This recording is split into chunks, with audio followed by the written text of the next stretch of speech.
श्रेणी और उसके प्रकार संबंधी आवश्यक बातें। श्रेणी के प्रकार। व्यक्तिगत श्रेणी इंडिविजुअल सीरीज, जिसमें प्रत्येक इकाई का मूल्य अलग अलग दिया गया होता है, उसे हम व्यक्तिगत सीरीज श्रेणी या इंडिविजुअल सीरीज कहते हैं। उदाहरण जैसे कि छात्र संख्या एक तरफ दी हुई है, क्रम संख्या 1 2 3 4 5 6, सामने साथ ही उनके क्रमशः प्राप्तांक दिए गए हैं 10 11 12 13 15 17 19। इसे इस प्रकार की श्रेणी को हम व्यक्तिगत श्रेणी कहते हैं।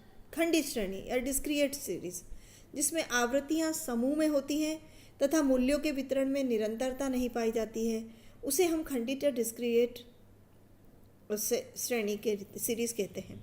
जैसे प्राप्तांक है 10 12 13 15 16 17 18 और छात्र संख्या है 2 5 7 8 6 4 2। अखंडित व अविकसित या सतत श्रेणी कंटिन्यूअस सीरीज, जिसमें आवृत्तियां समूह में होती है तथा मूल्यों के वितरण में निरंतरता पाई जाती है।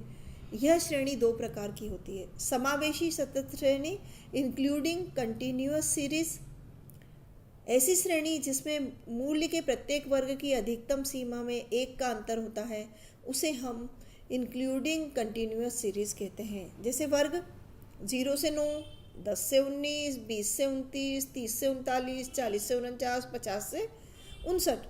आवृत्ति जैसे इनके सामने दी हुई है क्रमशः 2 5 7 6 4 1।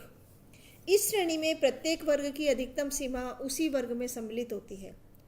1 का अंतर होने के कारण उस श्रेणी को अच्छा नहीं माना जाता है।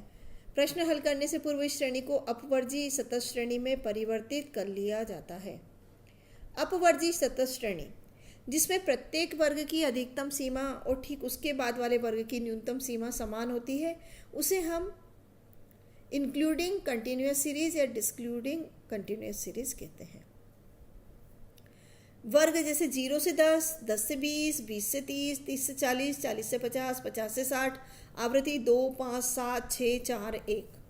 इस श्रेणी में प्रत्येक वर्ग की अधिकतम सीमा उसी वर्ग में सम्मिलित होकर उसके ठीक बाद वाले वर्ग में सम्मिलित होती है। इसमें मूल्यों के वितरण के लिए इस श्रेणी को अंतिम माना जाता है।